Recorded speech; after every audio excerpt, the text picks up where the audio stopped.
All right, and in line with that discussion that we promised you this morning, we have our question of the day, and we ask you, Kenya's extractive sector is worth billions of shillings. Do you think communities or landowners are getting a fair share? Kenya's extractive sector is worth billions of shillings. Do you think communities and landowners are getting a fair share? Talk to us on social media at NTV Kenya, at Victor Kiprop _ on Twitter. Use the hashtag #NewNormal. We've also posted this discussion on Facebook and Instagram, where you could also follow the discussion. Good. Just before we look at that, I think we should update you on the state of the coronavirus pandemic across the world. These are the latest numbers according to Corona Tracker.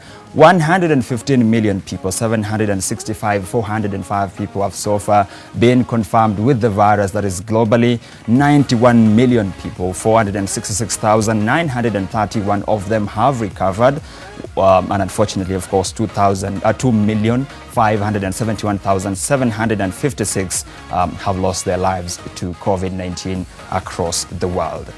In Kenya, let's bring the discussion closer. And in Kenya, so far the figures indicate that 106,801 people have been confirmed with COVID-19 in Kenya. Luckily, 86,914 of them have recovered, but sadly, 1,866 of them have lost their lives to COVID-19 in Kenya. All right, we'll be getting into that discussion about the extractive sector in Kenya in a bit, but let's just give you an update of what else is ongoing across the world and in Africa. And hundreds of people took to the streets of Tunis on Saturday to demand the release of Rania Amdouni, a feminist activist recently sentenced to 6 months in prison for insulting police officers when she tried to file a complaint after a smear campaign against her. أنا أختار بعتلي تو حسنت شوي بس على كل يا كيف بشتري سنة عايش نفسي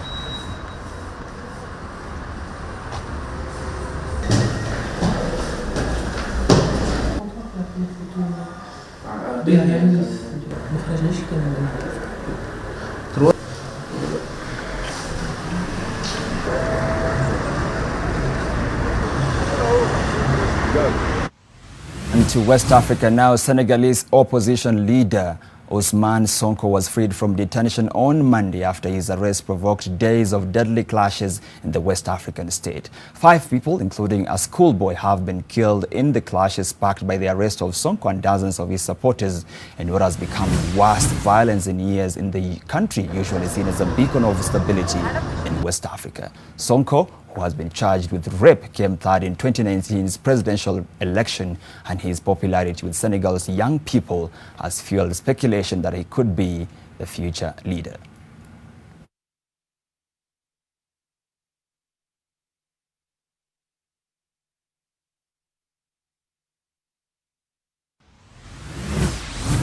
Let's stay in West Africa. And Ivory Coast held parliamentary elections on Saturday, with voters going into the polls in a key test of stability 4 months after a presidential vote was marked by deadly violence.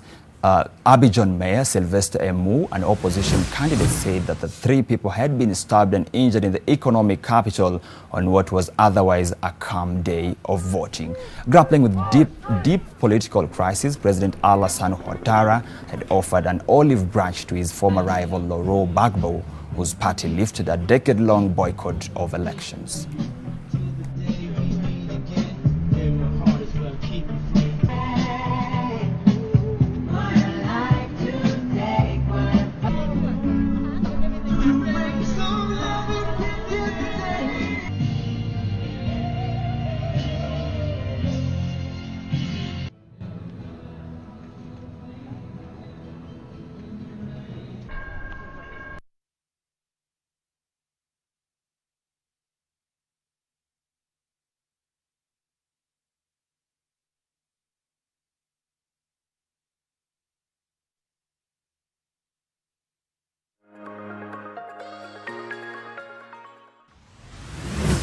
now to the south of the continent. In South Africa, a luxury railway route links the coastal of Cape Town with the interior capital city of Pretoria. The trip, completed across 2 days aboard the so-called Blue Train, is renowned for its opulence and five-star service. Previously, it was primarily accessible to overseas tourists, but after significantly lowering the prices, more South Africans have been taking the trip after international tourism declined due to COVID-19 pandemic.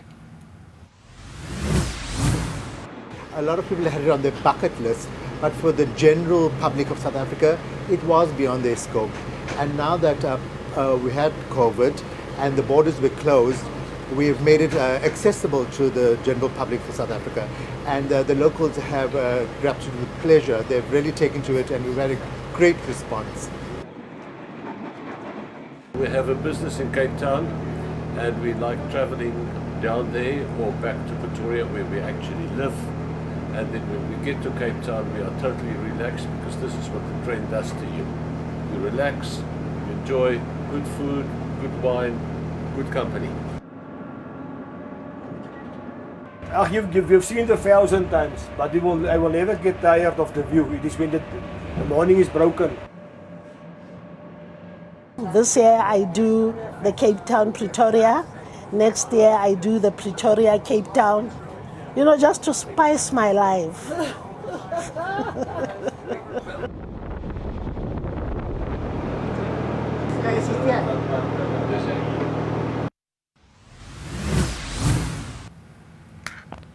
All right, and to a story that will lead us into our discussion of the day. In extractives, mining stakeholders are confident that the sector has the potential to contribute more than 12% of Kenya's GDP. According to the Kenya Mineral Rights Board Chairman Stephen Kuria, Kenya has plenty areas it can still tap into, but that could make the country a mining hub. Kuria spoke during an online meeting that involved Cabinet Secretary for Petroleum and Mining John Munyes and leading mining investor in Kenya, Simon Wall of Base Titanium. For the country to improve the mining sector and attract foreign investors, Kuria says the country should review the Mining Act to accommodate the land and artisanal miners. The meeting was organized by the Kenya-Australia Chamber of Commerce.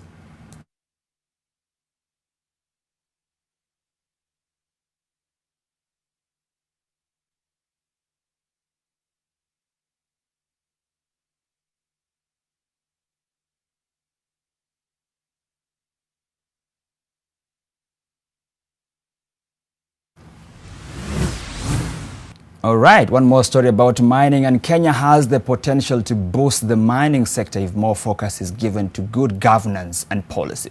This is according to the chairman of the Mineral Rights Board, who says that Kenya's position in the market can be of great advantage to the economy. Right, that is what we are preparing this morning as we, of course, delve into that discussion about the extractives sector in Kenya. And I'm not alone, I'm in good company. We will be, of course, talking to our guests in a short while. Some of them will help us break into the discussion of the day, that is in the extractives and mining sector in Kenya. And just waiting for our last guest to join us virtually. And two more that we have in studio. All right. Just before that, we have some numbers actually that will help us put into context the discussion of the day, and this is about Kenya's oil journey. Now, to give you perspective of the discussion today, in 1950, petroleum exploration began in Kenya. In 2012, the government announced discovery of commercially viable crude oil. That means that companies could begin now the process of extracting oil from the ground. In 2012, that is, of course, when oil exploration officially began, with a number of companies being handed the contract to do the exploration. In June 2018, that is when the early oil scheme began in Kenya. And in August 2019, of course, that very important milestone is when Kenya earned 1.2 billion shillings from the first crude oil exports. Context and background. In May 2020, Tullow, which is the explorer, and declared a force majeure because of COVID-19, which basically implies that they could not continue their contractual agreements and obligations with the government of Kenya. But in September 2020, the government announced that Tullow had resumed operations. All right. And finally, to a figure that will be popping up very importantly in our discussions today, 560 million barrels of crude oil. That is what is estimated to be the volume of Kenya's recoverable crude oil deposits currently. All right, let's go back to that story that we promised you earlier, which is Kenya has the potential to boost the mining sector if more focus is given to good governance and policy. This is according to the chairman of the Mineral Rights Board, who says that Kenya's position in the market can be of great advantage to the economy. Kenya is rich in mineral resources, which include soda ash, granite, and even gold, which was first discovered in Lolgorian town in Narok in 1892. Despite this, Kenya's mining sector has largely been small-scale. This could, however, change if more priority is given to the sector. First, we need to have ethical and good governance, and thus a regulatory regime to be able to be competitive to international market. As you know, we have a vibrant artisanal market, although not formalized, but we want to create that also by helping the artisanal miners. According to Kuria, Kenya's mining sector contributes 10% of the country's GDP, but this could also grow as Kenya's infrastructure and geographical location put it in a good position to capitalize on minerals in the country. The mining sector could also in turn help grow the agriculture sector, as the two both rely on natural resources for production of items such as fertilizer. At the moment, Kenya largely depends on the importation of fertilizer. Of the cement minerals, we have also others like the steel industry, which is just budding. Of course, in Kenya, we are now at a point where we are considering, should we allow export of some of these raw materials, or should we adopt a new value addition strategy? The Ministry of Mining is also looking into ways of enacting and fully implementing the new Mining Act of 2016. Gena Kerori, NTV. All right, we're now ready to start our discussion on the extractive sector in Kenya and land rights to natural resources in the country. And as I promised you earlier, I am in some good company. With me in studio this morning is Ms. Faith Alube. She's the CEO of the Kenya Land Alliance. In the other part of studio, I have Charles Wangu, who is the coordinator of the Kenya Civil Society Platform on Oil and Gas. And joining us virtually is Lucas Ekitela Lokochar, I beg your pardon, is the executive director of Capital Resource Management Organization, Carmo. Ladies and gentlemen, welcome to the show this morning. We are very, very, very glad to have you, and we'll hope we're going to have an exciting 2 hours discussion about Kenya's extractive sector. Faith, I'd like to start with you. The announcement of discovery of oil or any other important resource, extractive resource like minerals, like gold and diamond, always comes with a lot of expectations and excitement among the people. But in between there, sometimes we don't even remember that there was a community, there was a person who was living here before, and they probably have rights to this resource. Talk to us about the work that you do at the Kenya Land Alliance to ensure, of course, land justice in the natural resources sector. Thank you very much for having me today. It's such a pleasure. Of course, communities have to be a little bit excited about natural resources being discovered in their localities.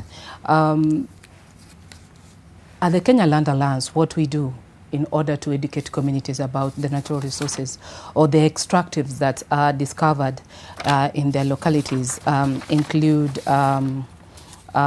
like 4 key areas that we work on. Kenya Land Alliance is an ungovernmental organization that was formed in 1999. The formation was occasioned by the lack of a coordination mechanism to bring together land governance actors that can speak in one voice so that they could advocate for land reforms.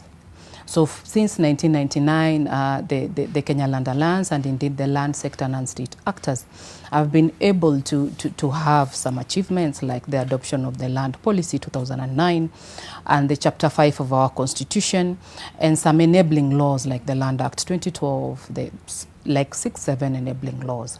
So at the Kenya Land Alliance, we work towards 4 key result areas. The first one is active community agencies. Like communities in Turkana, they should be able to identify, claim, understand, and claim their rights, not only Turkana, but across the board. The second key results area has to do with strengthening land governance processes right from community level to international level. The third key results area has to do with contribution to the body of knowledge. In the last quarter, we've released 4 publications which are available on our social media handles. And the first one has to do with the effect of COVID on small-scale miners, which I've heard you mention. The second one, we analyze the budgetary allocations of institutional bodies that handle land rights. And we were able to find out what are the key vote heads that were given priority in the last year. Then the third publication has to do with an advocacy strategy in the community land rights sector. How do we as non-state actors engage the community land registration that is ongoing? And then the fourth one has to do with the acquisition of public land in community land contexts. Then the fourth key result area for Kenya Land Alliance has to do with the strengthening of the institution. Coming back to your question, why are communities very excited when natural resources are discovered in their localities? It's natural because it would come with socioeconomic benefits. Unfortunately, and we are going to get into that discussion, unfortunately, there is no meaningful, genuine engagement with communities. They are not let out their voices. They are intimidated by agents of impunity that take away their right to enjoy their land rights. When we talk about agents of impunity, but anyways, you mentioned, we'll come back to that discussion. But again, you mentioned about Turkana, which is where the location of one of our biggest resources currently, which is crude oil, which was discovered in 2012. We're still in the process of, utilizing it and making sure that we export it and, perhaps prop up our economy. But so the question would be, is this one of the areas that you guys have worked with? And perhaps even before I go to Charles, what are the challenges then that you faced in your work in trying to help the community in Turkana? In fact, let's connect land and natural resources so that our viewers can understand. Article 260 of our Constitution defines land as what is on the surface, what is beneath the surface, and what is in the air. So what is beneath the surface includes the minerals, includes what we harvest like sand, that is beneath, that is part of land. What is above includes sunlight, includes wind, that is part of land according to our definition, Article 260. Article 61 of our Constitution further tells us that the land in Kenya belongs to Kenyans. So no one is doing anybody a favor by allowing them to enjoy their land rights. Article 61 further classifies land into 3: community lands, public lands, and private lands. So when you're talking about community lands, it's the biggest chunk of our land in Kenya. It forms like between 60 and 70% of our land. Then we have the private lands, which people always know by title deeds, but henceforth they'll be called certificates of title. And then we have the government land or public land, which has been grabbed left, right, and center. I'm not so sure if we still have public land anymore. But the fact of the matter is, communities in Turkana, when you're talking about them enjoying whatever natural resource is discovered in their land, that is, according to the Constitution, when a natural resource is discovered in your land, it becomes a natural resource, okay? It's a natural resource, so it becomes part of public land. So there are processes that should enable the communities to understand what is their role, how can they be compensated, how can they engage with these processes so that they are not defranchised. And that is where the problem is. Okay. That is the major challenge. Okay. I'm going to come back to you in a bit. Let me go back to, let me just bring in Charles at this point. Charles, she's spoken about the things that they do, but going back to my main point about natural resources, every time we announce, and this is not in Kenya, by the way, alone, it's in every part of the world, every time we make such a huge announcement that in regards to natural resources, be it gas, be it oil, it always comes with a lot of excitement and hope that, you know, there's a better future. Talk to us about what you do at the civil society, platform for oil and gas in Kenya, and the importance of course, transparency and accountability in these processes. Yeah, thanks, Victor. I think the role of civil society and the role of organizations like ourselves and networks is to try and limit the gap between decision making and the impact of these decisions on locally in communities.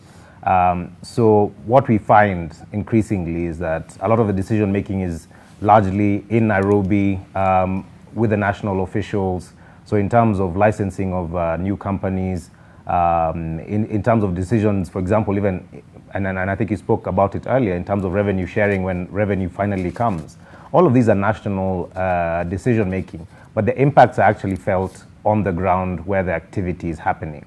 And so for civil society, one of the key things is to try and reduce that gap between communities who are impacted by these activities and the decision-making processes nationally. And for that to happen, I mean, transparency and accountability has to happen. And I think the chair of the Mineral Rights Board hit the nail on the head, saying governance is what will determine whether Kenya will be able to benefit from its resources. So ensuring that there's transparency in decision-making processes, in the licensing processes, and eventually where we're successful, when the revenues start coming in, how that revenue is shared between national government, county government, and communities. So transparency and accountability is central to this process. Without that, you'd be struggling to get any benefits out of our natural resources. Good. But Charles, you will agree with me that even before we come to talking about the sharing of these resources, we have to start with where we recognize that who has the rights over what land. Do the community have rights over this land? And should they actually benefit from any resources that is discovered on their land? There's a running joke, by the way, that we keep saying that every time the government discovers drugs and marijuana and everything on your land, that is yours. But if you find gold and oil in your land, it's ours. Yeah, I mean, Victor, you bring a good point, because one of the big discussions around development is that it's development for who. So when you rightly point out that expectations are raised when resources are discovered, then these resources have to be used to develop, and you cannot develop. Development is sort of abstract without putting communities at the center of it. So the communities where these resources are found have to be at the center of the development of these natural resources. For them to actually buy in to the project, to actually see that the project is developing. And across the world, what you see is that when the communities are excluded from that process, then that leads to conflict inevitably. And so I believe that communities are central to it. And yes, I mean, if a resource is found on your land, I mean, while it is a national resource, it also has to benefit the communities in that area. Okay, and I'm going to bring back Faith here. You mentioned that 60% or to 70% of the land is community land. Do you think the land in Turkana qualifies as community land? And then number two, then, if much of the land that we have today belongs to the community, why do we get the sense sometimes that the rights the individual rights to land and public land are always prioritized over those of community land? Thank you very much, Victor. Turkana, as a colonial legacy, it was trust lands. It was trust land, and it was considered to be in the ASAL areas. After the enactment of the Community Land Act in 2016, the Trust Land Act was repealed. So that's what makes now Turkana come under the Community Lands Act 2016. And indeed, a big chunk of our lands in Kenya are communally held lands. There's a problem in terms of the governance processes in communally held lands, because most of them had not been expressly provided for in law. before 2016, most of the rights were inferred. Most of the rights were anchored on other enabling laws. But after 2016, the Community Land Act 2016, which is very express. In fact, after the 2010 Constitution, Article 60, Chapter 5, let me just talk about Chapter 5. The communally held lands regime was recognized, and in 2016, then when the act was enacted, then communities were given guidance on what to do, how to register their lands. But there have been challenges. Like, for instance, the process is self-resourced. The communities should self-resource. And you start asking yourself, how can communities which occupy vast areas register their own lands without any support from the government? I will not say that the government has not supported the communities in terms of policies and directives, but communities also need further support. The type of economic activities that communities do should be appreciated. Like when you're talking about pastoralism, it should be appreciated. And yes, communities can put that in the bylaws because the Community Land Act 2016 provides for that, but it should be appreciated by the government and their way of life. And as I had mentioned earlier, as we pursue the registration of community lands, how many communities in Kenya are aware of their right to register their lands? That is reflected in the number of communities that have been able to register their lands since 2016. So far, we have like maybe 4 or 5. So you can imagine if we have 5 communities in the whole of Kenya which have registered their lands, that is not even, it's a negligible percent. It's not even reflective. If you put on a pie chart, it will be like a dot like this. So the ministry officials, I had hoped that the Ministry of Lands or the Ministry of Petroleum, they were meant to be here, by the way. They were meant to be here. They are policy makers. They should avail themselves to give some of these policy directives so communities can understand how do they how do they register their lands? How can it be made quicker? How can it be easier and affordable for communities? And just before I bring in Mr. Lokochari here, then you have been at the front line just trying to help these communities with these issues. What is the danger we run then? If you mentioned, I think 0.5% of the land has been registered, what is the danger of having to wait for a resource to be found in your land before we now start the process of registering it and all that? In fact, not even 0.5. It's just a drop in the ocean, because there are only I think between 4 and 5 communities that have registered since 2016. If you consider that maybe the 5 communities are not, as in if you put a pie chart, it will just be up, very, very negligible. So what are the dangers of not registering their lands and the resources found? According to the Community Land Act 2016, when a resource is found on unregistered lands, then the county government holds whatever benefit in trust. The county government cannot transact or cannot use the money if it is money for compensation, for instance. But we know that is just another layer of bureaucracy. How sure are we that the money that the county government is holding in trust will for sure be reverted or will be given to communities once their lands are registered? That is one. 2, the danger of not registering their community lands when resources are found on that land, it sort of disadvantages them when it comes to negotiation of compensation. As I always say, it's not that a paper, a title proves your ownership of your land. These communities are indigents. Their land rights are inherent. They inherited them. They were born on those lands. So no one can tell them, okay, if I give you a paper, then it is endorsed. But with the paper, it gives them a louder voice of negotiating, of having a say, of valuing whatever they want to value, the trees, the shrines, the gravesites. It gives them a louder voice. So there's always that danger of communities not being able to negotiate better when their land rights are not ascertained on a piece of paper. Okay, and I'm going to come back to you about to that point about how they are going to negotiate their own rights to this land. But let me bring in Mr. Lokochari here. Mr. Lokochari, you're with us. You've heard what Faith has spoken about, the gaps in the laws that protect community land and the challenges when trying to register and ensure that, you know, the community gets what they deserve. You've been at the forefront leading organizations fighting for the rights of these people. Has your experience and have you do the things that Faith says make sense to you from the front line? Yes, thank you, Victor.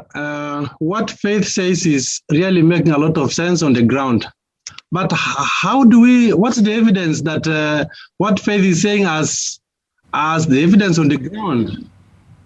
One, we find communities asking questions. What is happening? Why this? Why that?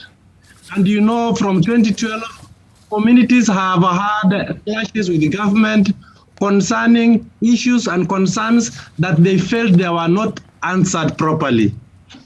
And you find issues around benefit sharing, issues around land, issues around destruction of their own shrines, issues around disruption of livestock migration routes. And these questions, these concerns practically fall on deaf ears because the government, the oil operator appear not to understand the way, the lifestyle, the economy of the local communities. So you realize that from around 2012 to 2018, you realize that there were clashes between communities and government, communities and the oil operator, because they felt they were not given some attention. They were not given an ear. They were not attended to. So now come to issues around land ownership.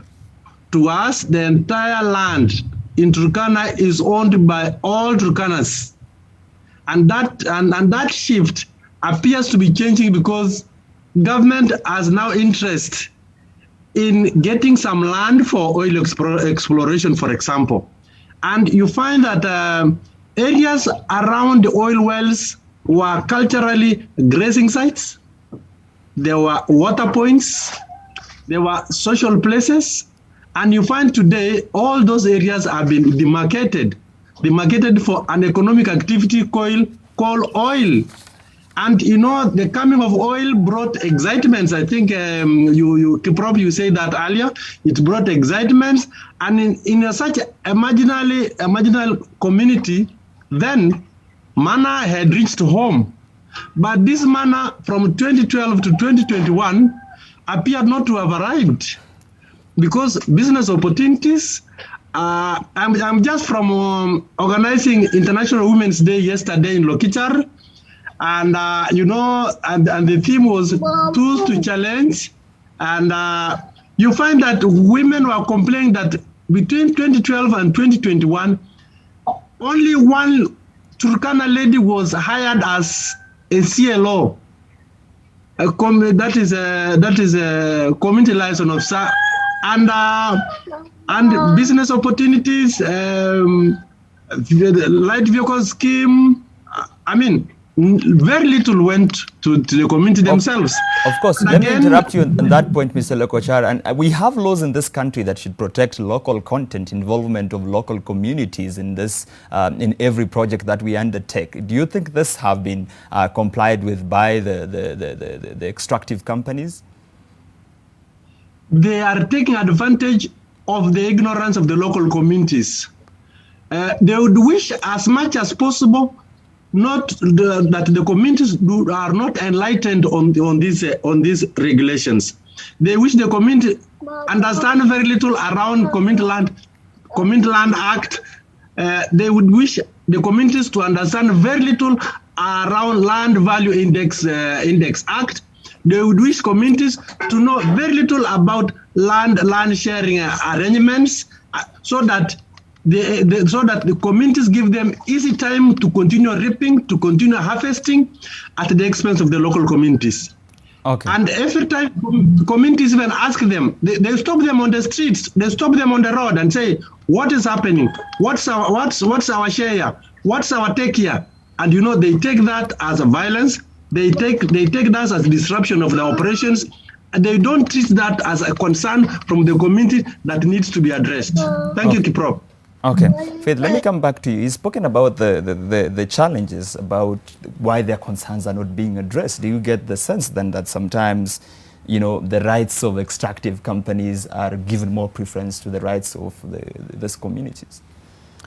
I'd agree with your statement. That's a right deduction, because for the mining and the extractive sector to work, there has to be, the government has a role, communities have a role, and of course the mining companies, the investors have a role.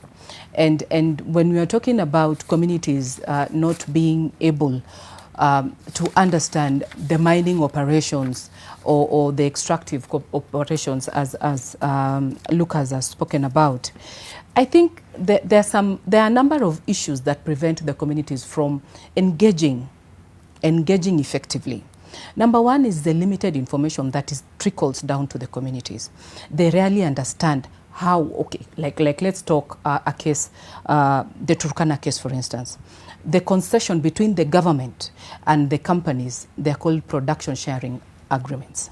It's a very technical, technical document. It can be like between maybe even 4,000 to 6,000 pages. I struggle with it. I normally need a technical person to help me understand it. And even the one for Talo, maybe Charles will tell us, but I have never read it. So I do not know the terms of engagement between the Kenyan government and Talo and what is in there as community rights or community entitlements. That is one. Number two, there is the issue of historical land injustices. These people have been historically marginalized from development, from every other form of inclusion. There's the equalization fund that should at least try and put them at par with other counties or with the rest of Kenya. I don't know how that is going, but they've been historically marginalized, and their issues should be addressed first. Even before you start bringing in an investor, their issues should be addressed first. Then number three, there's the issue of abuse of office by we can even say government officials, we can say politicians. And Article 232 of our Constitution is very clear on the conduct of a government official. We have Article 10, which speaks about the principles that should apply when you're dealing with anything that concerns Kenyans. We have Article 60 that talks about the principles that you deal on land. But you get, at community level, there's always abuse of office. You get every other small-time politician, they are always after grabbing land.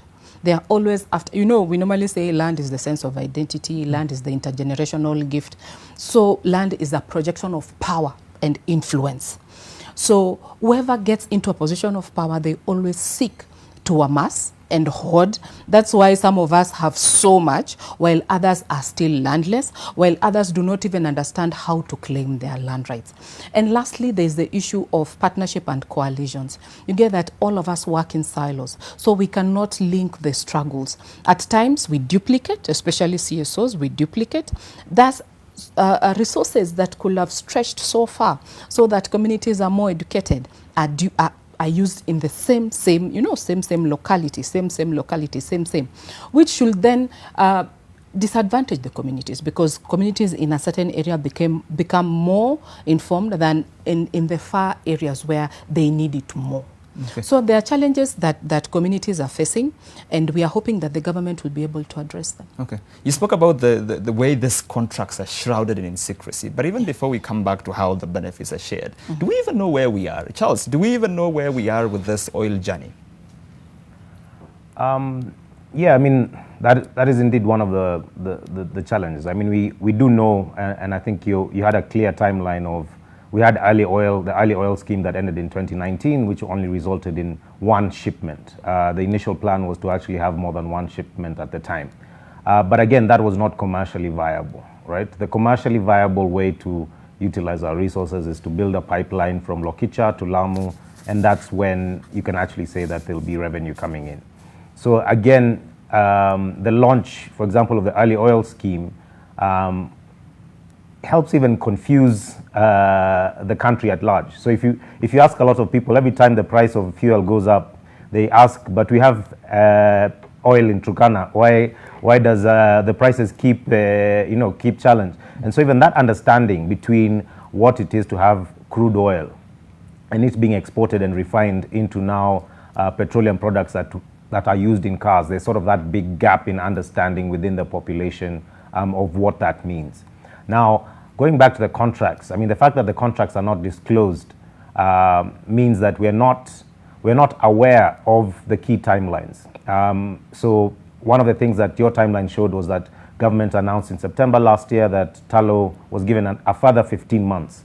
So this was an extension on the current existing contract. But we don't have details of that current existing contract. So we keep being given piecemeal information, and then government acts as if that they're doing us a favor by actually releasing that small bits of information. But what you'd like is a comprehensive communication process as provided for in the Constitution of Kenya. Okay, but for a project that we are all so invested, even emotionally as a people, what are the dangers of not having clear communication and this information being put out there? Yes, I mean, the first challenge is expectations, right? So expectations are not managed. You have to manage expectations.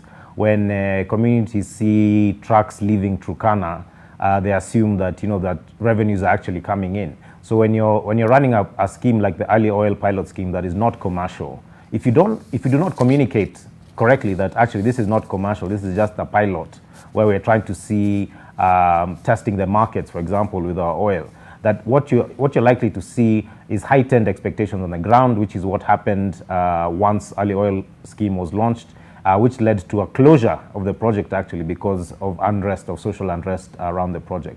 So that's a first risk, that expectations are not managed correctly if you do not release the information within the right time and comprehensively. Okay, even before we continue about expectation, I think we had a soundbite from one of the people in Turkana speaking about their expectations. She was speaking about having contracts signed and how they were told they'll start earning these benefits.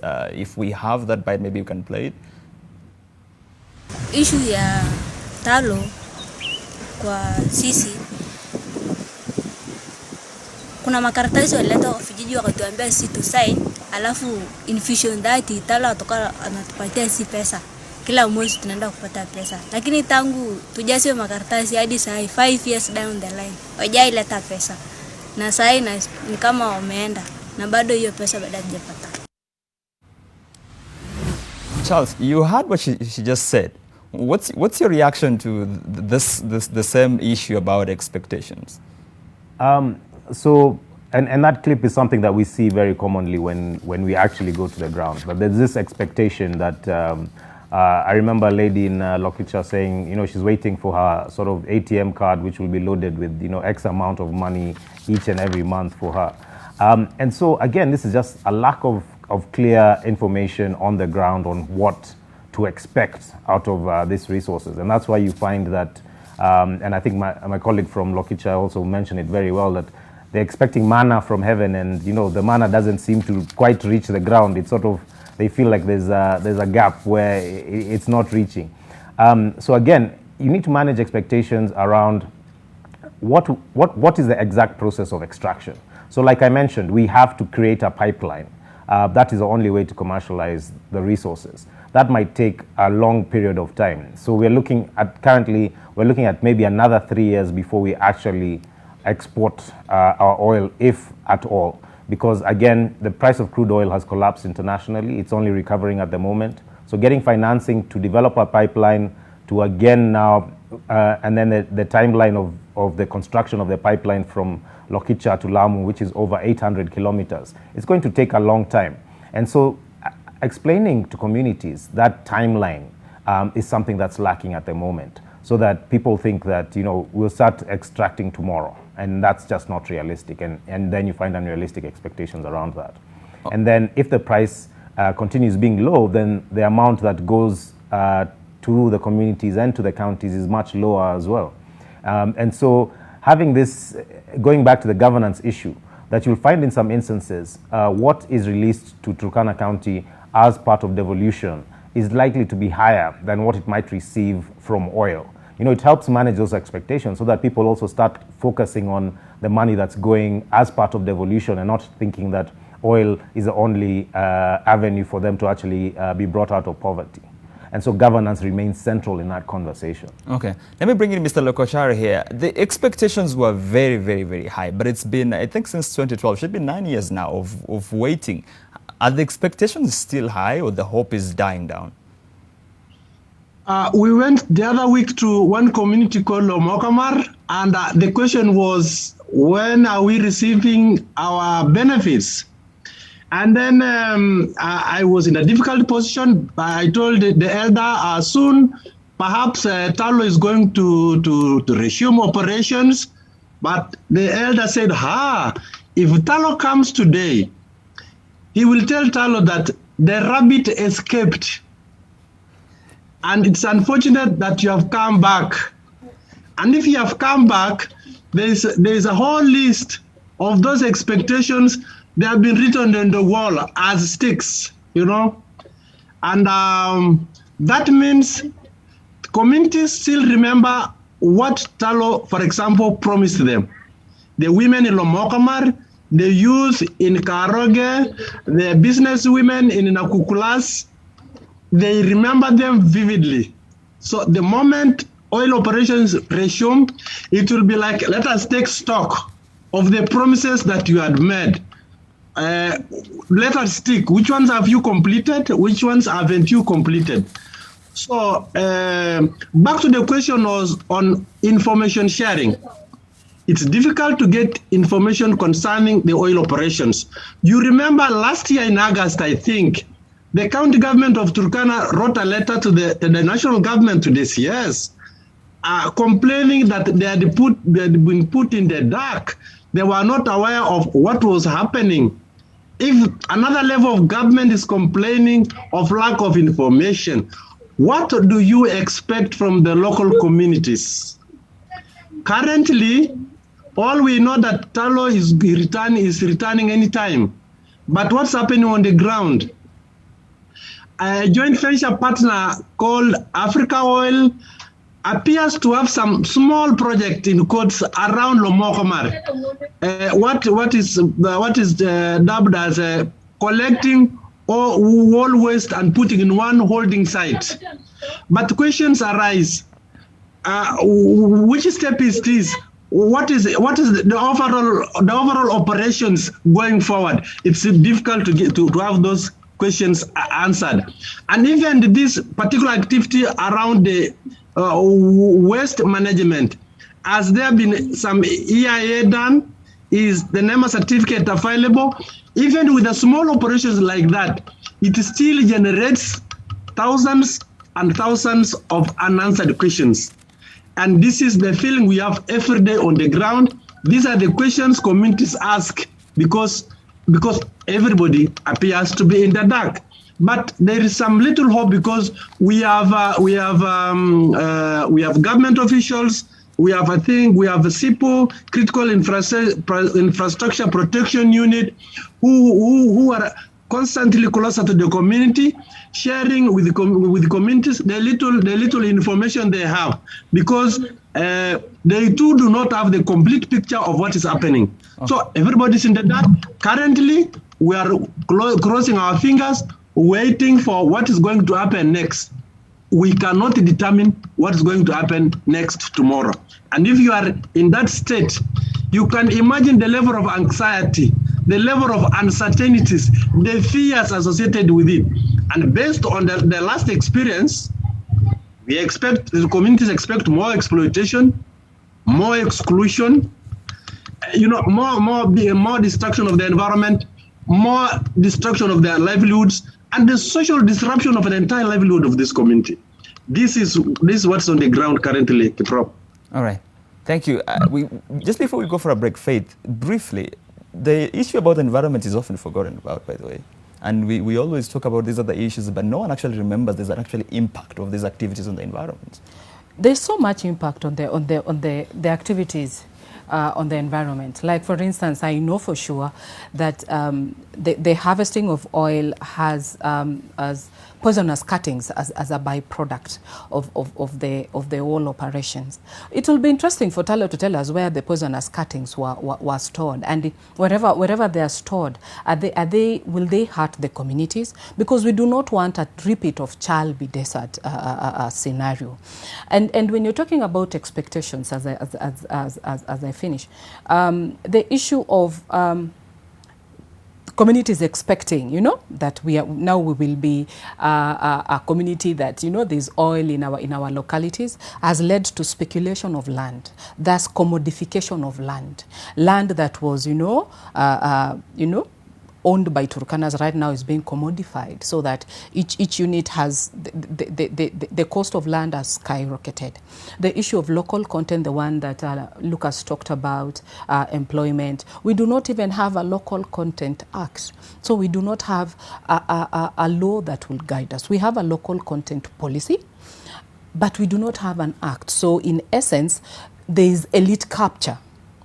At the ground level, they normally say, waliomoka wameomoka na biashara. You see, but there is elite capture. So whoever, it depends on, on the level of where you are. Because now when you're more informed, you are at the top, and then you get all the tenders, every employment opportunity, it's you given because you are elite. So as we talk about the environment, as we talk about these effects of oil harvesting, because I saw you talk about 560 barrels. I'd like to know where they are, because Talo is charging the Kenyan government some billions of money. For what? Is it cost of oil? What is that? What is that money for? All right. Thank you very much, Faith. This discussion is definitely interesting, and it doesn't end here. At the other end of this break, we will be talking about the very contentious and hot issue of benefits sharing between the county government, the national government, and the community. Remember, you can also be part of this discussion. We asked you earlier to keep tweeting us at NTV Kenya, at Victor Kiprop _ on Twitter. Use the hashtag #NewNormal. This conversation is also ongoing on Facebook and Instagram, but we'll check out your feedback after this break.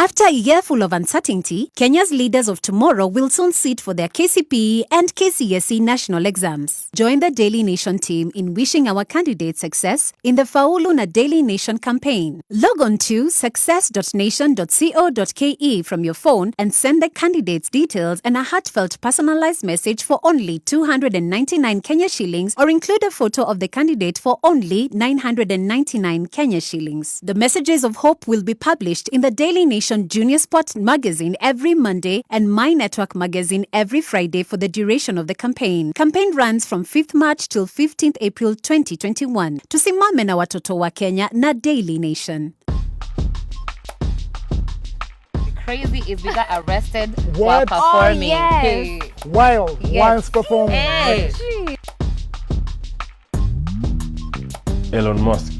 See what Elon Musk has done with Tesla, Like, he's just managed to grow his company and keep growing his company. So, yeah, just getting inspiration from people like that. Shout out to Lupita. She gave you guys a shout out. Yeah, she gave us a shout out this morning, so that was really epic.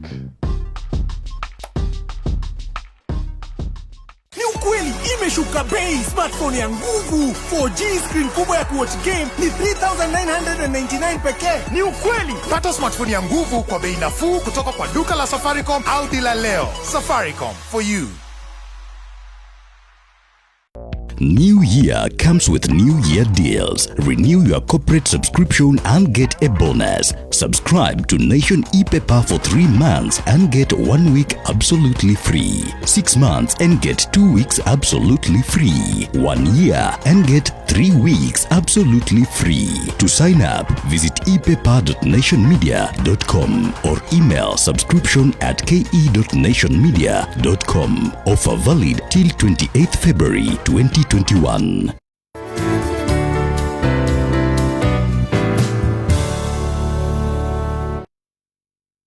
Try Panadol Advance for relief from headaches, body aches, and fever. With Panadol's Optizorb formula, the tablet gently breaks down in the stomach, quickly absorbs, and starts providing pain relief in 15 minutes. For fast and effective pain relief that you can trust, try Panadol Advance.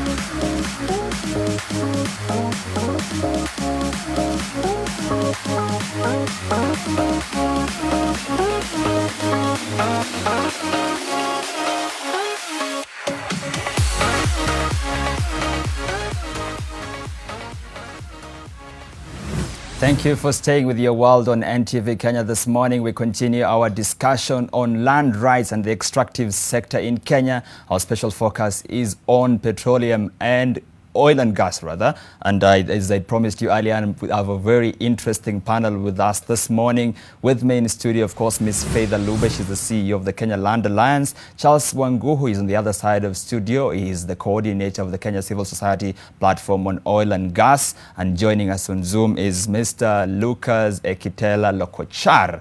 He's the Executive Director of the Kapiti Resource Management Organization. We continue our discussion on where we left. And as I promised you before the break, we want to talk about the issue, the contentious issue about how the benefits and the revenues from these resources are shared between the community. And before that, let's just listen to what the community had to say, the community in Turkana had to say about the issue of compensation.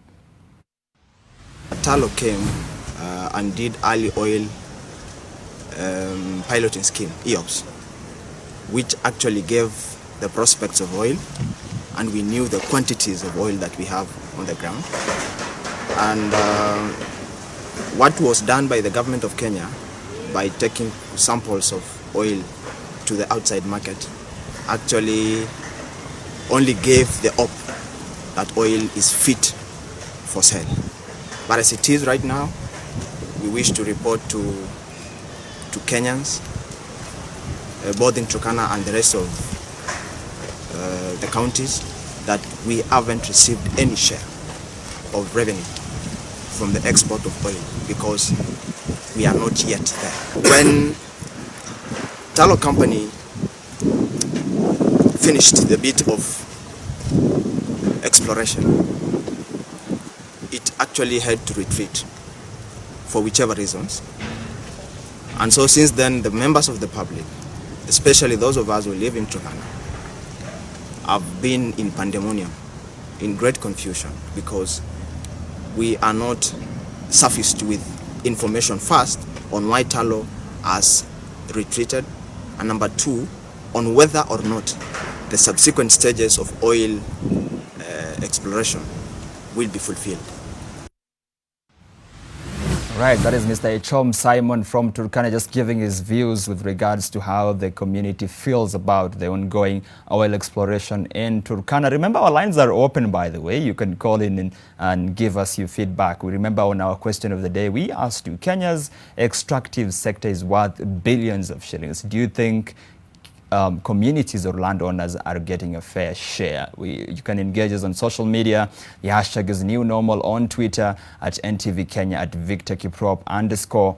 We're also posting the same conversation on Facebook and Instagram, where you can choose to join us. And Charles, Mr. Simon, Echom Simon spoke about two issues, which is one was the issue of compensation and the issue of benefits, which is still a very, very, very big problem in Turkana. We made our first oil export in 2019, I believe, in August. Do we know who got what of the 1.2 billion shillings? Do we know if there's a structure of how this monies should be shared? Yeah, Victor, I think, and this goes back to the previous discussion that we had around the lack of adequate information being put in the public space, causing some level of confusion within communities.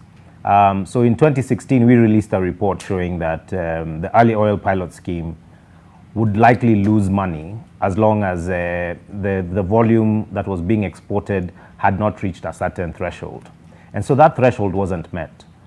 So in our view and in our calculations, we know that early oil barely made any money, if any money at all.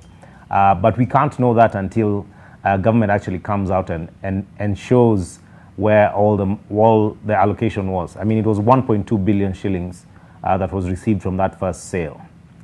If you break down all the costs that were incurred, including the tracking of the oil, and globally, what happens is that you do not truck if you can train, and you do not train if you can pipeline. So pipeline remains the cheapest option of moving oil. And so when you truck, like, your costs increase. The modifications at the Mombasa port that happened to enable early oil, all these were significant costs that were unlikely met by that sale.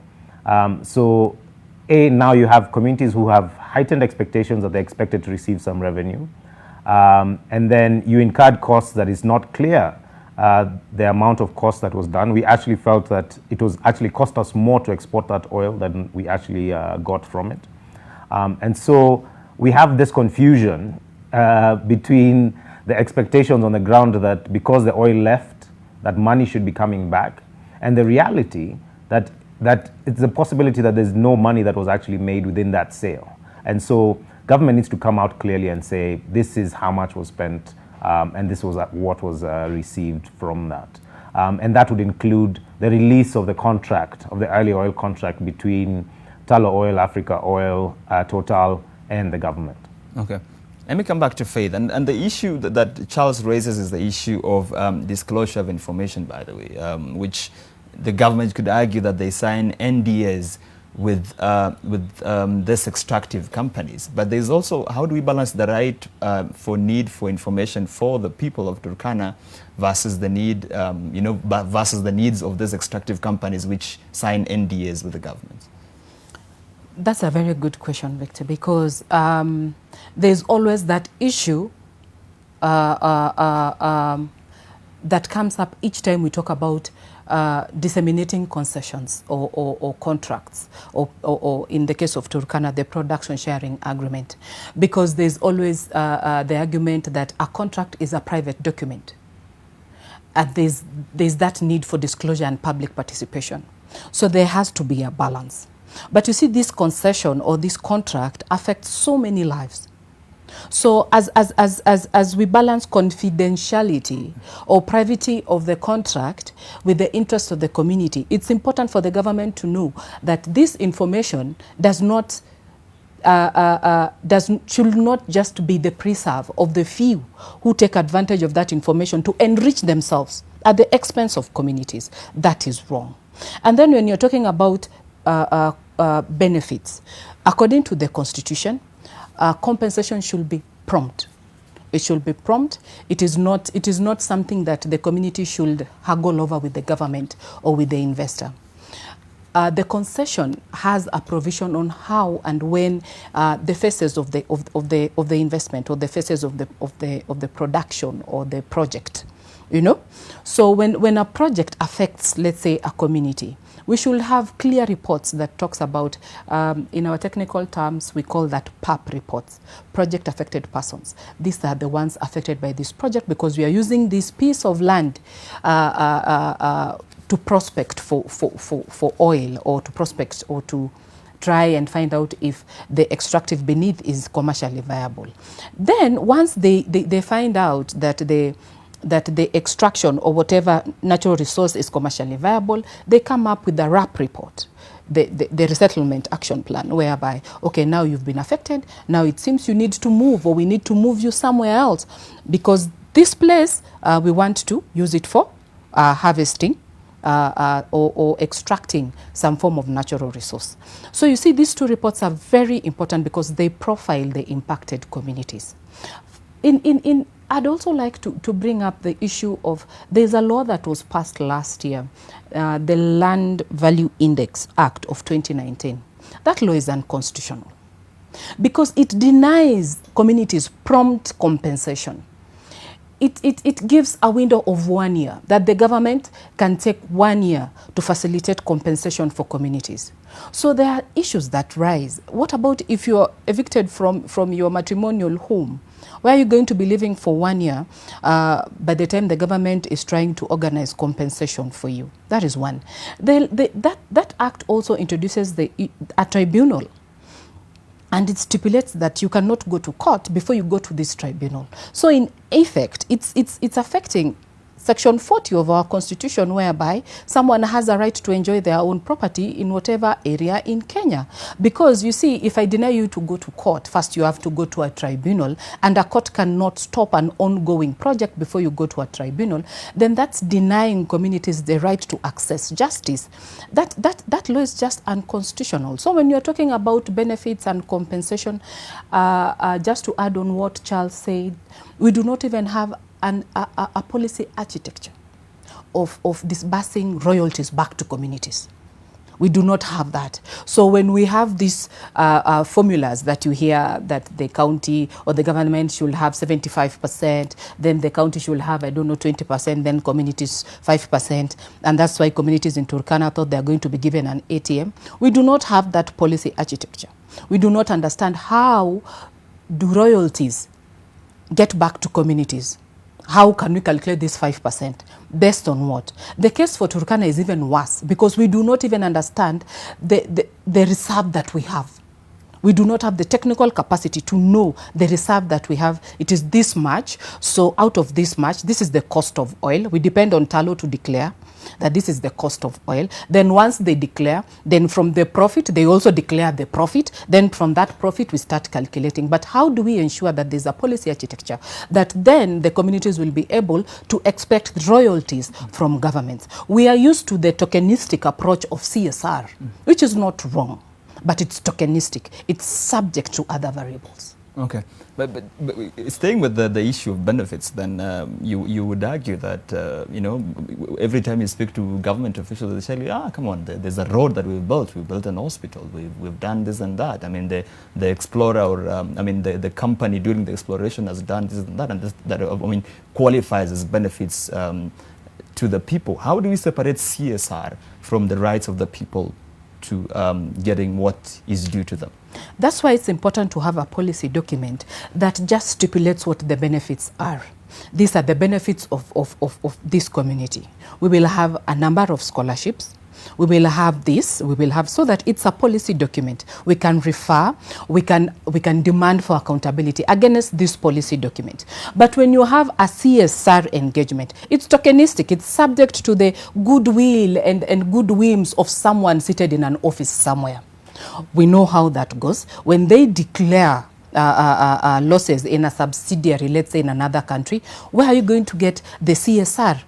Because they're declaring losses in another subsidiary. So, they'll tell us, the kit is the same. So if you are running losses, we cannot do CSR. But if it is a policy document, which is anchored on the law, we'd be able to demand for accountability because they have to actualize it. Okay. Speaking about the issues, by the way, let me bring in Ekitela. Two things, Ekitela. Number one, we've seen some bit of something you mentioned earlier, the issue about mistrust between the national government and the county government. Do you think this is a result of the issue of secrecy with regards to how these benefits will be shared? And then secondly, there has been a very important issue that we have noticed in the last few years, from 2013, an issue where communities actually interrupt the operations the companies which are exploring or extracting oil in Turkana. Does this have an angle of the issue of how things are not made clear and information is not provided? Yes, thank you, Kiprop. The relationship between the national government and the county government is, in the lens of the oil sector, is unclear. It's clouded in information that's not, information that's not adequate, piecemeal. And I think that aroused the letter I said of the governor writing to the national government concerning that. And the systems, the hashtag is, this is a national government project, and everybody else down the line takes orders. So that's the feeling. But slowly, I think out of that letter, we expect that the national government and the county government are going to develop some relationship, particularly around information sharing, so that the county government can begin to take its constitutional role in the sector. Now, going to the second question around interruptions. Just Faith had mentioned something around tokenism. I would like to give you an example of communities between Lokichar and Nakukulas. That's a stretch of about 25 kilometers. These communities were supplied with water tanks, and these water tanks are filled every alternate days. So on a good day, when operations are going on well, water is supplied to these communities without any problem. But the moment the communities begin to raise questions, to begin to ask or demand a particular issue, then what happens is they are denied water. Oh. So once you are denied water, and water is life, like your advocacy capacity, the spirit to advocate kind of goes down, because if you continue staying on the road, of course your animals will continue going without water. A complete prison of sorts. So this is what has been happening. The moment communities try to raise an issue concerning jobs, concerning the environment, so what the company would do is ensure that there's no water for that period. Charles, he's raising a very important and serious allegation of that could border on, blackmail and being silenced. What do you have to say? I think Faith captured it correctly. That again, this is not a policy. Like the water provision is actually at the whims of the company, and so that role should actually be a county role that is fulfilled by a government that has an obligation to its citizens.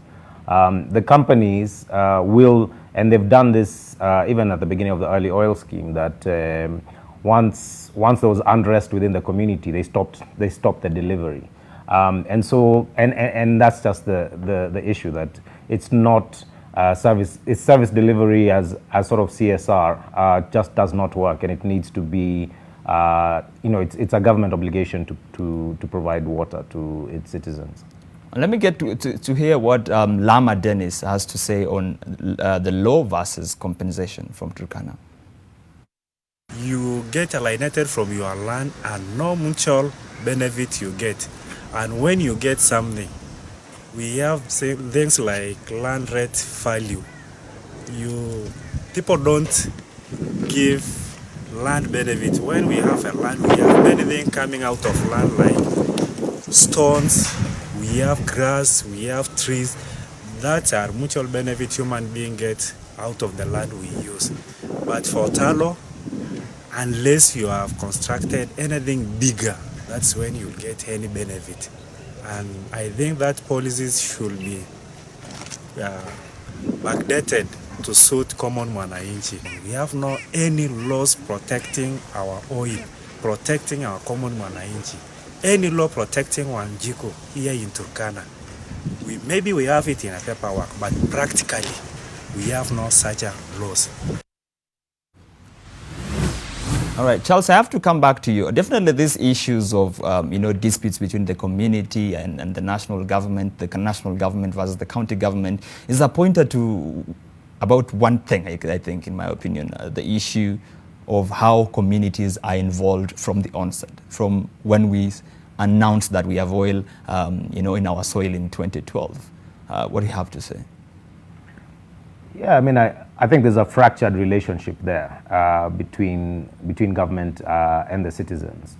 And it points again to the issue that I highlighted earlier around national decision making while impacts are felt locally. So the locals are the ones who are feeling the impact of the actual operations, but national government has signed these contracts in anticipation of revenues. So national government's key driver is getting revenue from those projects. While the locals have they're directly impacted by the operations. I think you saw the person in the clip complaining about the lack of a legal framework for them to actually be compensated. And I think one key thing we have to bring up and highlight is that there's a difference between compensation and benefit sharing, right? So compensation is bringing you back to where you are, so that if you're directly impacted, if you have to move from your primary residence, that you're being compensated for that inconvenience, right? But it's actually not a benefit. It doesn't accrue as a benefit to you for you having to move. You're actually being compensated for the inconvenience that the project is having on you. But a benefit is actually going over and beyond. And so that's, the increased development that you'd speak of, that you're actually from the project is actually bringing up your level of your livelihood from point A to B. So it's an increment on that. And so we have to be very clear about those two distinctions. Faith, do we know who is the community and how should they benefit? Do they know the difference between the issues that Charles is raising between compensation and benefits? According to our constitution, a community can be defined by people who are brought together by their geographical areas, by their ethnicity, by an economic activity, by a sort of socioeconomic setup. So a community is known, what a community is, who can come together as a community and register their lands. It is known. So when you're talking about the difference between a benefit and compensation, it's quite important for the government to engage communities from the onset. In fact, to disseminate information from the onset, because it is a principle in our Katiba. It is a principle: participation, inclusion, transparency, accountability. We have a transparency and accountability framework that was developed by the government. It will be interesting to know how far is it being implemented. How is that going? Because we cannot just have so many policies and laws in shelves. The multiplicity of laws, because you have so many laws affecting one issue, and you're dealing with lay people who do not understand all these procedures and systems. So it's sort of, you are talking at them, you're not talking to them. And that is the problem, because they are the impacted communities. They bear the brunt of whatever investment decision that the government entered into through those contracts that they have no idea about. They pay taxes, and from their taxes, there's this investor who's claiming money from the government from an investment that is affecting them, that they do not understand it fully. So it is important for them to be educated every other time, continuous education, continuous engagement with impacted communities. Okay, what we have noticed in some African countries, which are actually relatively wealthy in terms of the resources they have, is due to lack of these proper structures and how the country and the community and the local area will benefit, is you end up with a country that all the minerals are shipped away by foreign multinationals, and then the country remains. Take, for example, the DRC. It's most cited in many papers. Countries where they have literally every valuable mineral in the world. But if you look at them in the ranking of, the index of poorest countries, the Human Development Index, they are down there. Is this a situation that we are looking at in Kenya? The resource curse, whereby when you find a natural resource, then there's that danger of your country becoming a banana republic, because there are these mercenaries and agents of impunity that you know, conspire to frustrate communities that are not well aware of their rights. It's something that is possible. It is possible. When you hear of the Turkana community saying that, you know, if you don't agree with the company, they withdraw some benefits. If you agree with them, then they endorse some benefits. We do not know if that is an arrangement because we do not have the contract, but it will be interesting to have such contracts so that you know how or what entitlements the community is entitled to and what are the duties and obligations of each partner, the government, the community, and the investor. So in essence, if there is no clear governance structures, there's always that danger to fall into the resource curse. There's always that danger because the ambiguity, if there's a gray area in law, the ambiguity encourages impunity to you know, to be incubated and, you know, and prosper. That is why I normally wonder, I heard that there is a title in Turkana that is dated in 1980. And there's someone who claims that some of those, you know, that some of those sites are on his private land. It's clear that there's impunity there. There's impunity because there's ambiguity. There's a gray area that someone is taking advantage of. So there's always that danger. If there is a resource and there's no clear governance structure, of course, people will take advantage. Okay. Yeah. I'm going to come back to you on whether you think then the community is left exposed at such a situation. But I think we have a caller who wants to join the conversation. Maurice from Bondo, what's your comment or question? Yeah. Thank you very much for giving me this opportunity. Yeah? Now, I am calling from Bondo, and as you know that this is a gold bearing zone of this region. Okay. And there is active gold mining. And in the recent past, we have had a flurry of companies coming in to establish gold leaching plants. These are basically facilities which are trying to extract remaining gold from crushed ores. Okay. Now, these leaching plants, what is notorious about them is the use of hazardous chemicals. Now, the chemicals in mind that I have are 1, mercury, 2, cyanide, 3, hydrogen peroxide, and lead. Now, most of these institutions are now being put up in the middle of villages.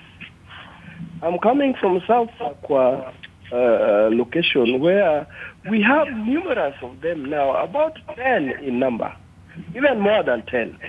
And they are using these hazardous chemicals. In fact, some of these chemicals, I think, are banned in other places of the world, like cyanide. Very potent chemicals. And these chemicals are being used now. We are wondering whether there is any regulation, because the impact of these chemicals to the agriculture, to water sources, to food, I think it's going to. You may have heard of the Minamata disease in Japan. Yeah. Of mercury contamination in food, water bodies, and soil contamination. I would want to request even NTV to make a deliberate attempt, because you have always done very serious exposés, even on pollution from Nairobi River and other rivers, and even around Lake Victoria, to come over in this region and see what is happening. In fact, recently it was in the news that even the livestock which were drinking from the pools of these tailings where these treatments are being done were dying. The community are complaining and they are not getting any redress. I'm talking to you as a former employee of an institution which was following up on issues of environment. And I know exactly what is happening, and I know exactly the risks that this community is now being exposed to as a result of this intervention. Thank you, Maurice. Yes. All right.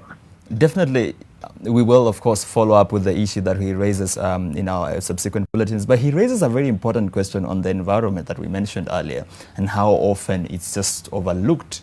I mean, who is sleeping on the job? Are these extractive companies just given, you know, unlimited access to do whatever they want? It's quite unfortunate that there's someone sleeping on the job, Victor, because even in Turkana, there's always that flaring or release of some form of gas in the atmosphere that goes on, and we've never known the long-term impact of that release on communities. And he's talking about harmful chemicals that small-scale miners use to process the gold. The Mining Act of 2016 has a whole section on small-scale miners and artisanal miners. It will be important for communities to protect themselves by building on their knowledge. And it will also be important for communities like in Turkana to protect themselves by ensuring that the bylaws that they develop when they are going to register their lands reflect their aspirations, because the bylaws is like a plain canvas where they'd say we value trees. There's in the clip there was someone who talked about trees. They'd express what they value and how they intend in future to deal with anybody who wants to cut down their trees. For instance, if you get a 20-year-old tree, this is the value. If you get a 2-year-old tree, this is the value. So the bylaws gives the communities an opportunity to set an example. Coming back to the environment, when you're talking about the environment, the communities bear the brunt without having any form of cushion or buffer, because the long-term effect of whatever the investor is doing is known later. Even the reclaiming of land after use is not really clear. So as we seek to support communities in terms of environmental justice, NEMA should not forget their role. Okay, thank you. We have to take a very quick break this moment, but when we come back, of course, we tell you the way forward with this. Do we still have a chance to correct these mistakes? And of course, you remember you can still be part of the discussion. Our lines are still open, and you can tweet us at NTV Kenya, at Victor Kiprop _ on Twitter. The hashtag is New Normal. Don't go anywhere.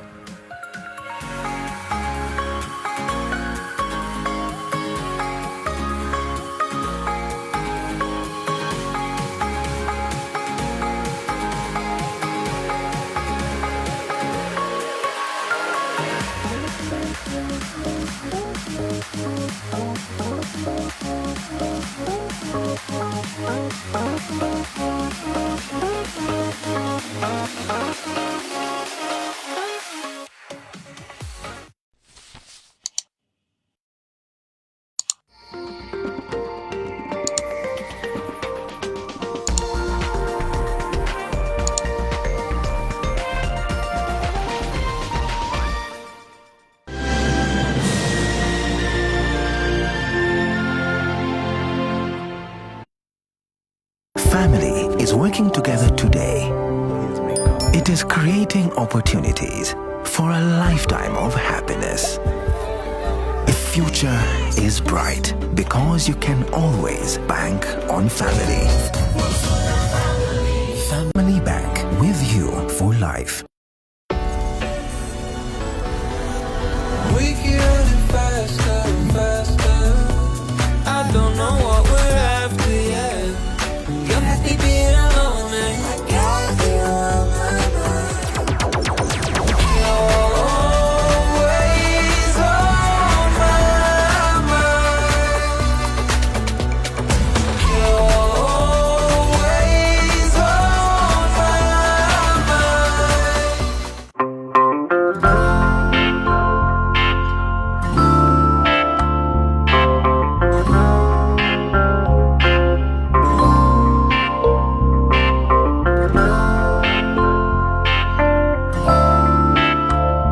Breaking news from Molfix. Let's see what they're developing right now.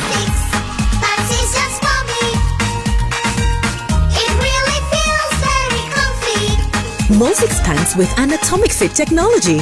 New Molfix pants, an invention from babies for babies. You should also try Molfix. Introducing Ushindi Cream Bar Soap.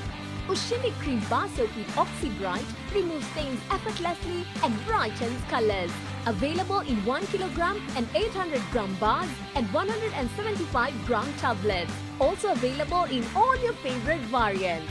Ushindi, a quality product from Pwani Oils. Mix of the Week in association with Airtel. I don't check my energy.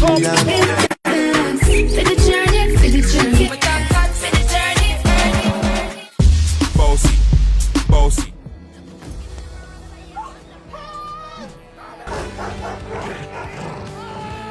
Fast just got faster. Get fully locked on Airtel 4G. Enjoy our wider coverage. Airtel, the smartphone network.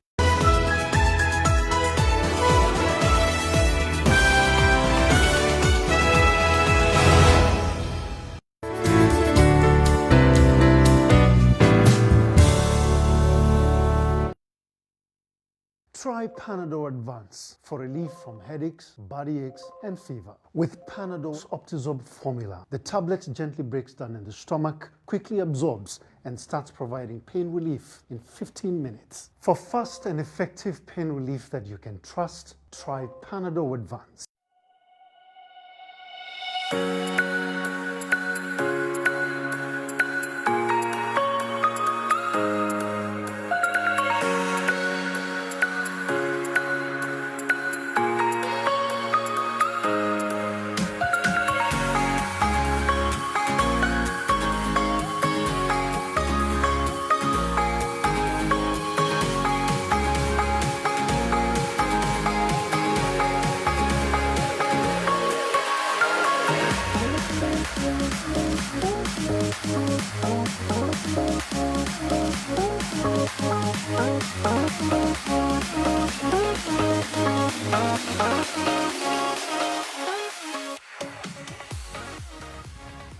All right, you're watching Your World on NTV Kenya this morning. We are talking about land rights in the extractive sector in the country, and I have a very interesting panel with me in studio to continue the discussion. But just before that, let's give you an update on what else is happening across the world. And people carrying a mock coffin and portraits of George Floyd marched in Minneapolis, Minnesota on Sunday on the eve of the trial of former police officer Derek Chauvin for the murder of Floyd, whose death laid bare the racial wounds in the United States. Chauvin, the white male policeman which charged with murdering the 46-year-old black man, is going on trial with jury selection beginning in Minneapolis on Monday.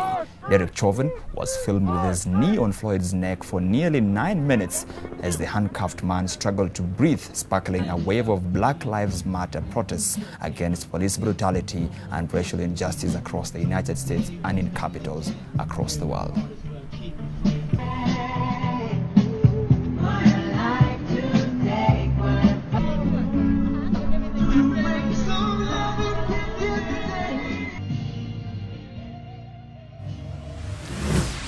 Right, and Prince Harry's wife, the Duchess of Sussex, Meghan Markle, said on Sunday that she contemplated taking her own life after joining the royal family. She also raised allegations of racism in the monarchy during an expose in a television interview. Look, I was really ashamed to say it at the time, and ashamed to have to admit it to Harry especially, because I know how much loss he's suffered. But I knew that if I didn't say it, that I would do it. And I just didn't want to be alive anymore. And that was a very clear and real and frightening, constant thought. And I remember how he just cradled me, and I went to the institution and I said that I needed to go somewhere to get help. I said that I've never felt this way before and I need to go somewhere. And I was told that I couldn't, that it wouldn't be good for the institution. But the idea of our son not being safe, and also the idea of the first member of color in this family not being titled in the same way that other grandchildren would be. You know, the other piece of that conversation is there's a convention, I don't know if it's George V or George VI convention, that when you're the grandchild of the monarch, so when Harry's dad becomes king, automatically Archie and our next baby would become prince or princess or whatever they're going to be. I think even with that convention I'm talking about, while I was pregnant, they said they want to change the convention for Archie. Well, why? Did you get an answer? No. You still don't have an answer? No. All right, welcome back. As we promised you, we're talking about land rights in the extractive sector in the country, and we want, at this point, we want to look at the future of the extractive sector in the country. And just let me start with you, Faith. One of the issues that we have with this extractive sector is actually inequality, especially gender inequality, because women are not given participation enough in this extractive industry. And the irony actually is when we have issues of displacement as regards to an extractive project that is coming up, women actually bear, the biggest impact. That is true, Victor. There's a generational exclusion of women from the land rights conversation generally. Women are not, their voices, they have to struggle to have their voices heard. And there's always been that excuse that it's patriarchy. But I think it's come to a point where we have to look at it like a justice question.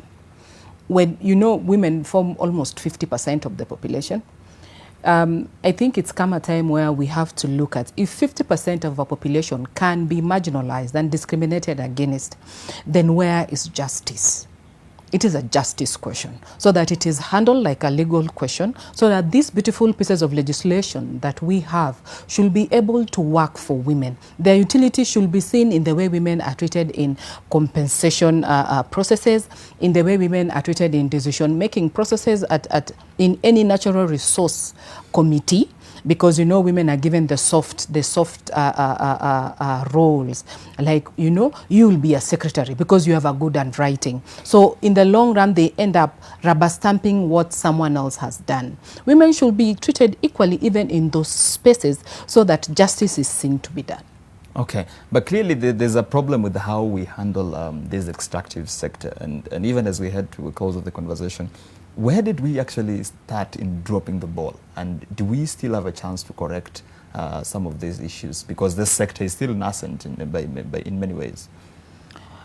We dropped the ball quite a long time ago, and the four regimes that have been there since independence, they've never tried to fix the problem, because what we have as land laws, they were anchored on colonial era policies. And the colonial era policies still influence some of our practices. And it's quite unfortunate that the first regime actually endorsed the inequalities that had been put in place by colonial regimes. The second regime did not do anything. Instead, alifuata nyayo. So in the kufuata nyayo, they still endorsed colonial era policies, which then occasioned the need for land reforms, which started with the third regime, with the adoption of the National Land Policy 2009.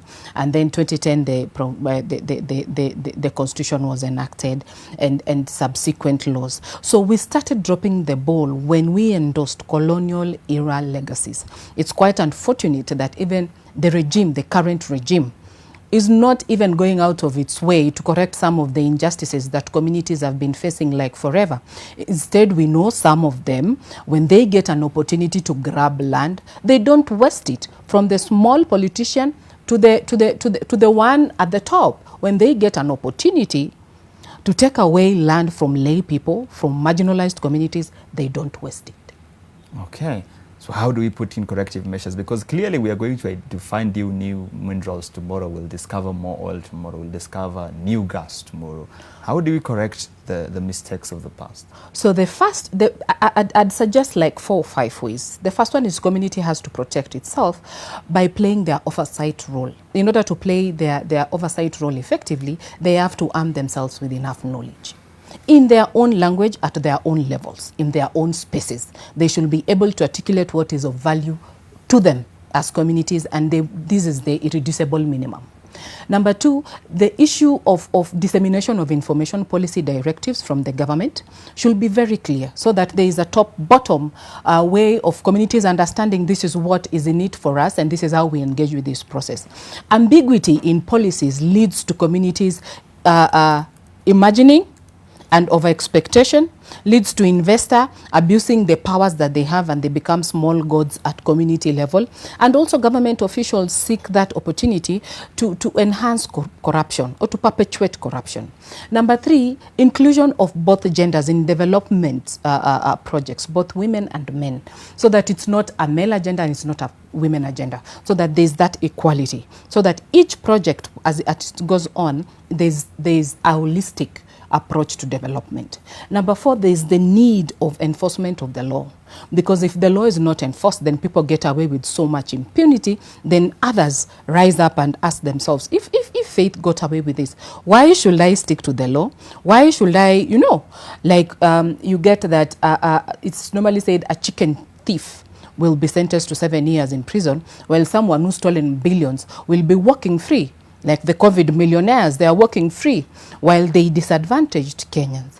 Then the last suggestion is collaborative approach to advocacy and to land governance, so that the government comes, the state actors come in with their technical expertise and policy directives, the CSOs, the non-state actors, the professionals, the investors, so that we have this multi-stakeholders approach which benefit or which facilitate community-driven land governance processes. Okay, Lucas, Faith has spoken about the need for the community to stand up for himself. From what I get, in the past, sometimes they have had to wait for, civil society organizations, NGOs to come and fight for them. And sometimes it's like waiting for the government to be kind to you, or waiting for this extractive company, to be mindful of your rights. Do you think the community is ready to stand on its own? First, let me describe what the community is here. You can take an example of a volleyball pitch. Sorry. When you get a hot spike from the other team, you have to go down for reception.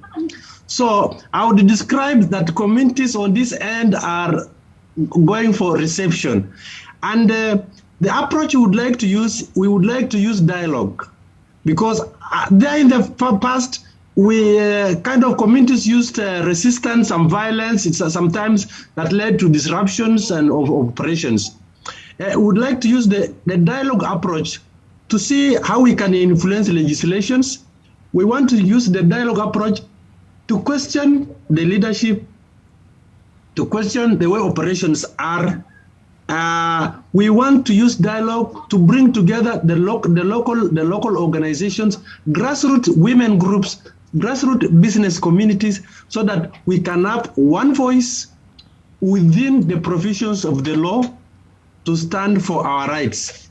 And again, we are waiting for that hot spike with very little knowledge of what the entire oil operation is, with little knowledge of the current oil operation plans. I tell you, currently there is the issue around collection of waste to one holding site, and it is creating very many questions. We do not even understand what's going on. So we are at the receiving end, and therefore, in order to have an effective here at the receiving end, we would like to utilize dialogue so that we can have one consolidated voice. Remember, exclusion is the greatest factor here. The institution of the elders, who could give way forward for the community, who could make decisions, are no longer referred here. Women voices are not heard. You have heard Faith talking of how women voices are not heard. They are made secretaries, and they are just you have a good handwriting. You are able to write better. We would like a concerted efforts, and again we are going a step further to ensure that communities, CSOs along the Lapset, all the way from Turkana, Samburu, all the way to Lamu, have one voice, where we learn from each other, because it's difficult to get information from government. It's difficult to get information from elsewhere. We would like to get information from oil wells communities along the line, as we feel, as we perceive, as we, as we expect things to be, because information is difficult to get. You remember in our environment, a local FM covers 5 kilometers. A newspaper is hard to come by. This broadcast reaches very few people. So we still remain in the dark with little information. We still remain in the dark with limited government, community barasas, where such issues, updates are shared. Therefore, going forward, it is that, and what I tell communities that we have 3 things we need to go by. We need to dialogue, we need God, and we need to go to the courts. That is all. Those are things that we believe will help communities claim their rights. And we always tell them violence has never been anything good. Let us pray to our God. Let us dialogue. And if the worst comes, let us go to the courts. Thank you. Thank you very much. Charles, do you think we would have avoided the issues in terms of, first of all, managing the expectations, and in terms of the conflicts that we've seen between the community interrupting operations of the extractive company? Do you think we would have avoided most of these things if we involved the community from the onset? Yes, definitely. I feel that if we had a comprehensive communication strategy, which was only developed by the ministry a bit later on, of inclusion, of ensuring that there's proactive disclosure. It shouldn't be that it's always that there's a demand for this information. It should also be proactive. And one way of doing that is also by empowering the regulators. So we have NEMA. NEMA is on in charge of environment. NEMA should be more proactive. I think they have been trying, especially around public participation in the environmental social impact assessment. So, they need to be empowered. They need to be given more resources to ensure that they actually undertake their role. EPRA, the Energy and Petroleum Regulatory Authority, has a regulatory role. It needs to be empowered as well to actually undertake its function. So there has to be not only reform of the legislation, but actual implementation and empowering of regulators to actually undertake their roles in the sector. All right, thank you. Faith, as I mentioned earlier, this is definitely not our last resource. Of course. We are going to discover more, even worth, more valuable than the oil that we currently have. Yes. How should the next community that will, at oil or any resource will be discovered on their land, how should they move forward with the engagement from the onset when it's been declared? From the onset, I think the community should seek to understand what resource has been found on their land. Because there are instances where communities do not even understand which one is being mined. Are they 5? Are they 6? Why are they taking the oil soil away instead of just extracting whatever they promised they are going to take from the soil? So communities have to understand what resource has been found on their land. And then they also have to understand what laws or what strategies can we put in place in order to protect ourselves. And some of the strategies include finding out facts, trying to document experiences, trying to share experiences, avoiding breaking into factions, because what normally happens is that, the piper determines the tune, so it gives this section some little money to fight this other section. So a community that is affected by a common struggle ends up fighting against each other. The investor will be very happy if that happens. So our community has to find out how can we then harness our strengths in order to be able to deal with this project or this situation that we are in. Managing expectations is very important, as Charles has said. And then policy directions. Like we've said, what we lack a policy architecture to tell us or to direct us on how royalties can be disbursed. So when you're talking about royalties, yes, maybe some of these international or multinationals remitting royalties, but where is that money going to? And if it's going to the common kitty, we should also be told. So I think a community has to be very proactive. They should not abdicate their right of oversight over their own resource. It is their land. All right. Yeah. I think we're coming towards the end of the show, and I want to just get your closing remarks, ladies and gentlemen. I'll start with you, Lucas. You are definitely on the ground. You can see the agitations of the community. You can see how they want these issues resolved. How should we move the issue about oil in Turkana forward? Yes, thank you, Prof. First, we would like to see the involvement of the Turkana County Assembly in matters around community land. They should come forward to support legislations supporting the issue of community land registration. That should be number one. That will pacify the expectations, the fears that is with the communities, and it will create link between them and the National Land Commission. That's the first one. The second, communities should adopt dialogue as a means of pushing for the agenda. Working towards fighting for inclusion in the oil operations within Lokichar Basin. And again, the CSOs, community grassroots groups, should work together to have one common agenda, one targeted advocacy with both county and the national networks. So this is basically what I would propose, and above all, to adopt dialogue, pray, and if there was to come, we go to the courts. If the courts will be our last resort. Thank you. Okay, I think I would argue that the court should come before the prayer. But anyway, Charles, in your closing remarks, I mentioned earlier the issue of Nigeria and the DRC, countries where they are blessed with these resources, but they find themselves in a situation where a huge part of the value of these minerals is, carted away in foreign multinationals and all that, and the people, the community is left in poverty. How do we avoid these situations and most of the issues we discussed in the show going forward? I think I just want to refer to there's sort of a Pan-African movement now around ensuring African countries actually benefit from its resources. So the Africa Mining Vision is one element of that, that countries need to look beyond just being raw exporters of their minerals. The value addition that needs to happen within the country, getting better deals for their resources is something that needs to happen. But again, I need to re-emphasize the sort of empowering of regulators. So for example, in Kenya, what you need is also ensuring, like the Auditor General Office, is that once these revenues are received, once they are shared at the different levels, that you have a strong regulators and Auditor General to actually audit where these resources are being targeted, so that communities actually see the benefits coming out of their resources. And so that's something that needs to be done.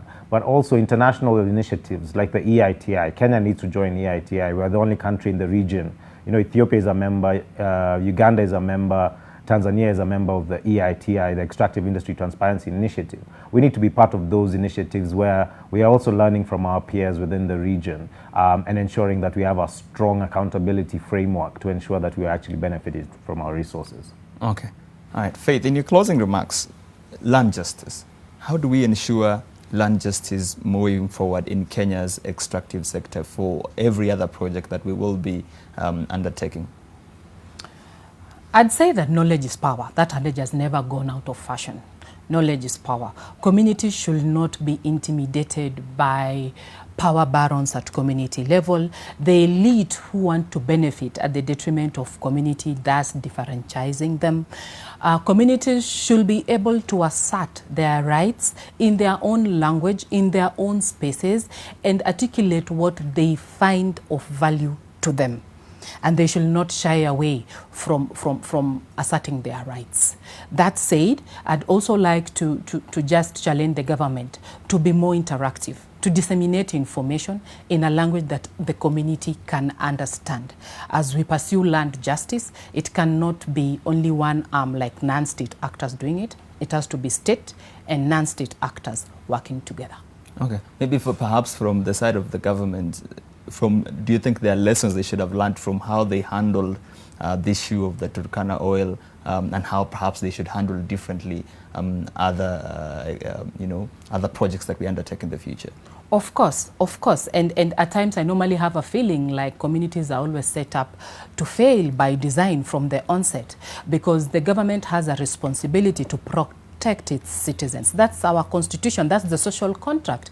So if the government cannot protect its citizens against harm from profit-making companies or from raw deals that communities do not understand, then there is a gap there. And the gap between the policies and practice should be narrowed by the government coming in and protecting communities that are lay people who might not understand all these going-ons and technical language and technical whatevers that they are not exposed to before they experience the project. All right. Thank you very much. I think this has been a very fantastic discussion. Of course, special thanks to my panelists this morning, Faith Alube, the CEO of Kenya Land Alliance, joining me in studio. On the other side of studio, Charles Wanguhu, the coordinator of the Kenya Civil Society Platform for Oil and Gas, and also Mr. Lucas Ekitela Lokochar. He's the Executive Director of Capital Resource Management Organization. We thank you, of course, our viewers for joining us in this discussion for the last 2 hours, and we hope you have been enlightened with what else is ongoing in Kenya's extractive sector. And tomorrow we talk about the difference between being street smart and book smart. I've been your host, Victor Kiprop. Keep watching.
Presenting the new Harpic Bathroom Cleaner. Compared to ordinary detergents, its thick formulation gives you superior cleaning and kills 99.9% of germs and viruses all around the bathroom. Blue for the toilet and red for the bathroom. After